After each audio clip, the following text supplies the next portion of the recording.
Hey guys, it's me again, Sonia D. Welcome back.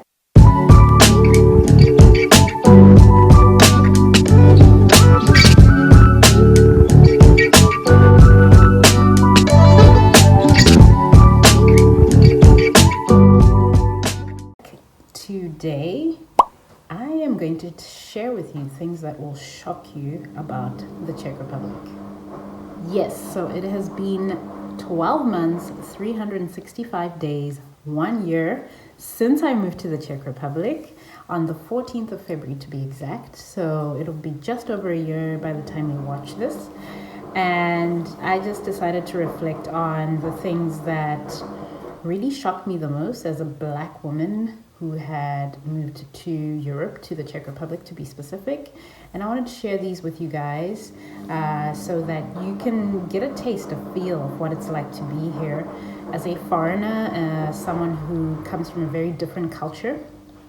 I hope doing some laundry, I hope it's not disturbing the sound. But anyway, I will share with you about 8 things that have shocked me since moving to the Czech Republic. Let me know if you would have expected any of this moving here as a person of color, or if you are Czech. Let me know if this shocks you at all, or if I'm misunderstanding something. Always curious to learn more. So yeah, let's get into it. The language.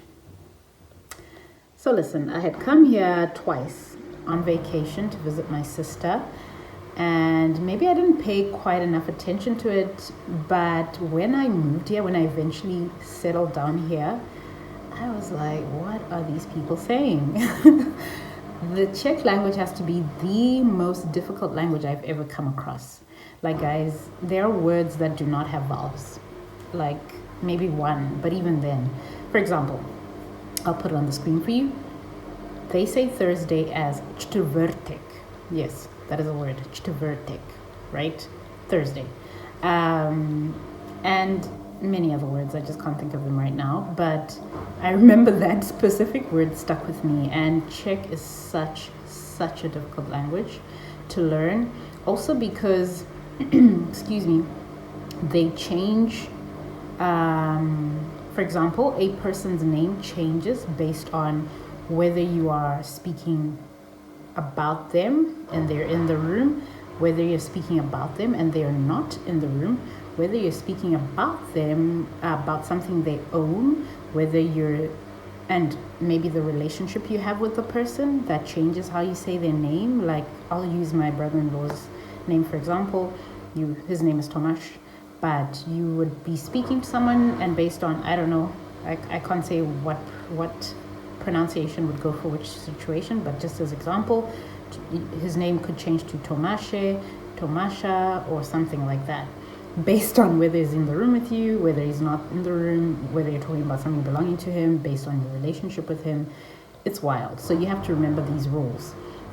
And also, I think it's so hard that there's some rules that don't quite make sense. And when you ask a Czech person, why we say these things, why we use these terms or these verbs or nouns, whatever, how we use them, they cannot confidently respond to you. They just say, oh, it's just the way it is. They also don't sometimes understand why they have certain rules for certain language, well, how they speak their language. So yeah, I would say that really shocked me. Moving here, I did not anticipate the language being so difficult, and I've been trying to learn. It helps where I work because I'm surrounded by kids who speak it all the time, so I get used to certain words and phrases. But even then, I'm just scraping the surface, the bottom of the barrel, and no, even then I'm scraping the surface. And I just know, like, it's just gonna defeat me. This language it's a lot. That's all I can say. First shock. Also, I'm sipping some tea for today's episode. So get yourself a drink because you're gonna have to sip on some of these.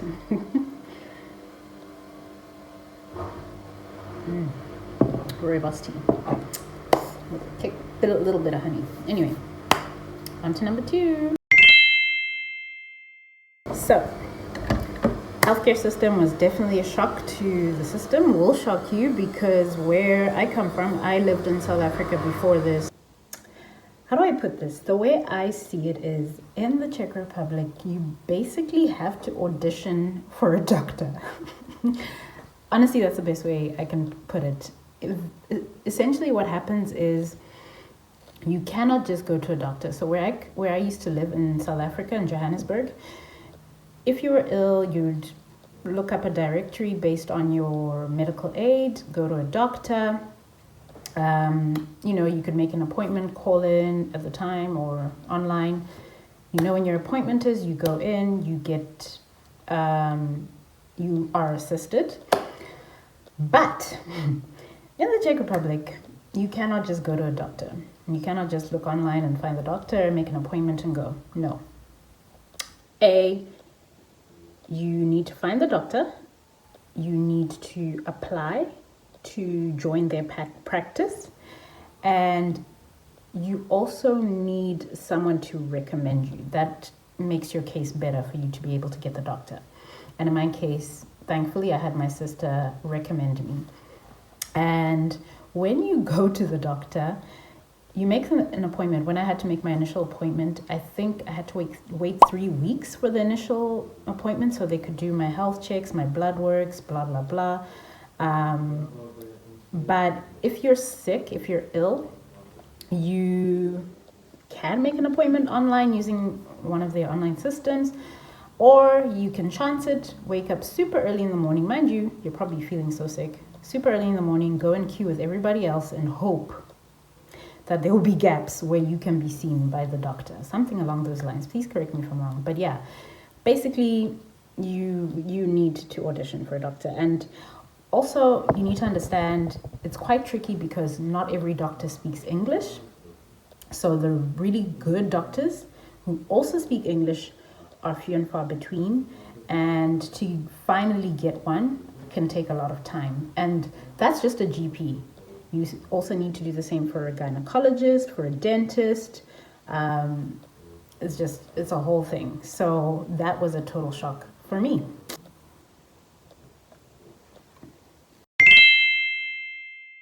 I actually find this one quite cute, but yeah, I think this one would shock you coming from my part of the world.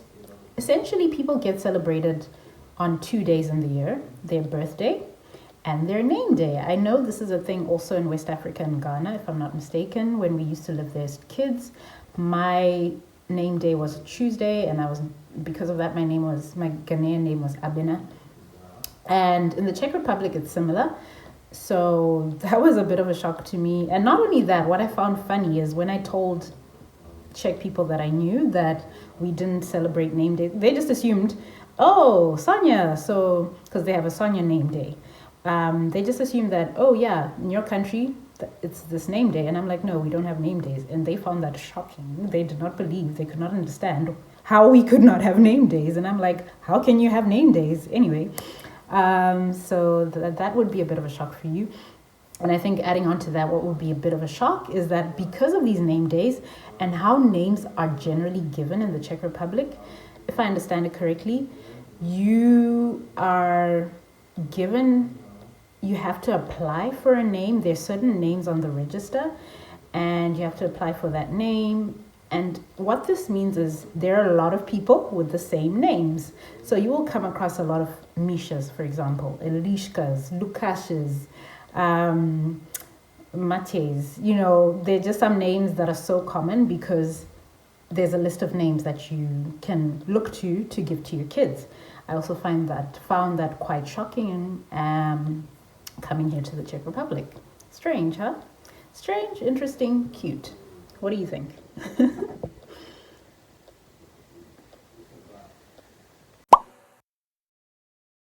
And it's gonna get a bit disgusting. I hope you're not sensitive. I hope you're not eating while you watch this, please.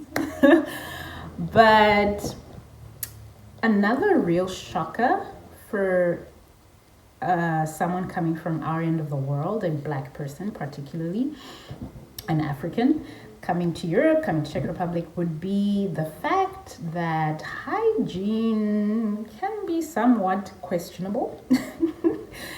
And I'm talking about something in particular. So I remember walking down the street and I started to notice more and more bowls of spit just on the road, on the sidewalks. And I'm like, what in the tarnation is happening? And my sister was like, yeah, oh yeah, here they just spit. And then I started noticing it. People would literally, you're walking, you're crossing the street, next thing person, you have to be careful. You might have to dodge a bowl of spit. But like for real, I was like, this is a thing? And yeah, it is a thing. Like, I kid you not, I don't think, because I take the bus, I take public transport to work and back, and just generally. And I kid you not, I do not think a day goes by where I do not see spit. I do not come across bowls of spit on the sidewalks, on the streets. Just saying. So, yeah, that would be a shocker, especially because, the way culture or things are sold here is, things are clean and all of that. People are, for lack of a better word, well-mannered, I suppose. And that it would be us who have these tendencies. But I must say, being back home, even South Africa, I didn't see spit just randomly on the road or the streets. Yeah, rubbish, okay. But balls of spit or just walking past people spitting, no, did not happen. So that'll probably shock you, being here. The stairs. I've touched on this in a previous video and I included it here because I feel if you're a person who is, quite educated, quite worldly in terms of being read up on other cultures, other ways of being, of living, I feel like you will be more open-minded and, in your own country. Let me speak for myself, like being back home in Zimbabwe or Johannesburg, coming across, I don't know, a person of a different culture, different skin tone was not a shock. And maybe it's because we're more diverse back home. There's more people of different colors. Granted, I'll give that. However, I must say that as Africans generally, we are more well-read on other cultures and other countries. We watch content, we consume content that gives us insight into these cultures, into these people. And it's not really a shocker when you come across them in real life. And even then, we are sort of raised to be respectful of others, to realize their humanity. And I think sometimes we're too respectful. And this really hit me when I moved here and realized that wherever I went, especially initially, and I picked up on it because I think when you're new, people can sort of sense it in your behavior, your movements, the questions you ask, because you're not so sure about certain things. But I really felt people staring at me everywhere, on the bus, in the tram, on the metro, in the store, walking down the street. And some people will just stare. So it became a staring contest to see how long, who's gonna break. Spoiler alert, I never broke. But it used to really bother me. Like initially, the first few months, it actually made me quite sad and it made me question my ability to stay here and if I belonged here. Because some stares are curious. I think most people are just curious. They're not very exposed to Black people. For whatever reason, in 2025, I do feel this should be different, but let's not go into that. The younger people, I must say, are much more open-minded. They have access to and engage with TikTok and the like. So they're pretty chill. But it's more the older people. So, you will find people really staring, especially because, maybe as a black person, you shouldn't be in certain spaces, or they wouldn't expect you in certain spaces. I'll give you an example. When I visited the second time, my sister, we went to the opera, and I don't know, maybe, we respect things like dress code and the spaces we're entering, so we dressed a certain way to look the part, and I don't know, maybe that wasn't expected of black African women.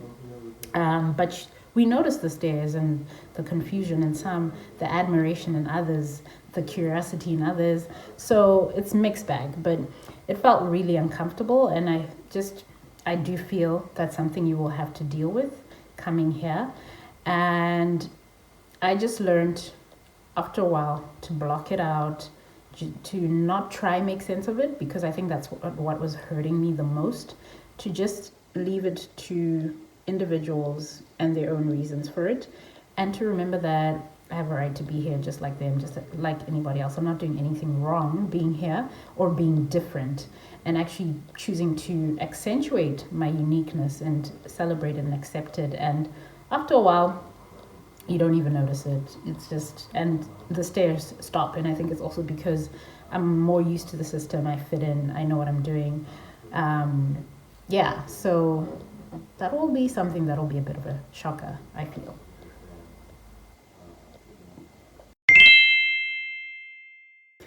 And maybe you would anticipate this, but moment, I need to close the curtain. Does that help? I think so. Okay. Is the food. And you might be expecting this because you're coming to a different part of the world, different culture, so you might expect it. But honestly, there's nothing really that can, prepare you for these differences other than just being here and living through it. But something that really shocked me was how different their diet is. Yeah. And it makes sense because of the climate they live in, and how they had to survive back in the day. It is starch heavy. These people like their starch. They like their bread, their pastries, they like their, something we have in common is dumpling, that dumpling vibe. They love that, stews, and they do not like greens for some reason. Tell me why. They can have meals of potatoes, gravy, and meat, or dumplings, gravy, and meat, or rice, maybe no gravy even, and meat. Common denominator there, starch, some form of gravy or stew, and meat. So it's very starch heavy. Also, they like their meat, especially pork, like hams. They love that. And they also love sweet things, so they bake a lot. And what was really shocking for me, actually the very first time I came to see my sister, which was 2019, was how much they love baking cookies. Everybody and their mama can bake the most amazing cookies, yes, but it's overwhelming. This was Christmas time, so you go visit someone, they give you a bag of cookies. You go visit someone else, they give you a bag of cookies. The neighbor gives you a bag of cookies. Like, people who know you, everybody gives you a bag of cookies. By the time I left, I was in the Czech Republic for 2 weeks, that Christmas period. I was sick of cookies. I hated cookies because we just had too many of them.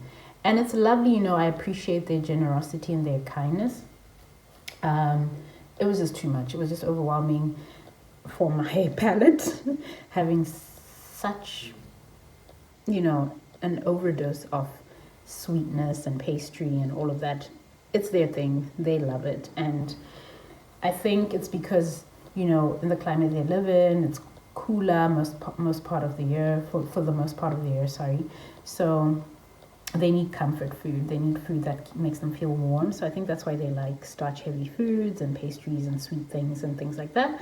So that may shock you a bit being here. And another thing that maybe won't shock you really, but that I noticed is they like milder food. So actually it did shock me because, being in Africa, different palates are catered to. So you know where to go if you don't want anything spicy, and you know where to go if you want something spicy. Like there's something for the white people, there's something for the black people, and everybody in between. Catch my drift? But yeah, it's all mild. Like you go to an Indian restaurant run by Indians, and you order something curry, mild, hot, and it's not even that hot. It's like you could give this to a child in Africa. You know what I'm saying? So I get shocked when I come across restaurants where they say, it's mild or it's hot, and actually is. And I think as a result, my palate or my taste buds have shifted, and I'm quite scared that I'm not able to handle hot food anymore. We shall see when I go back home. But that will be a bit of a shocker, especially because you're going to an establishment where people of this heritage make these meals, so you'd expect the spiciness levels to be where they should be. Sometimes they're not, and that can be a bit of a shocker.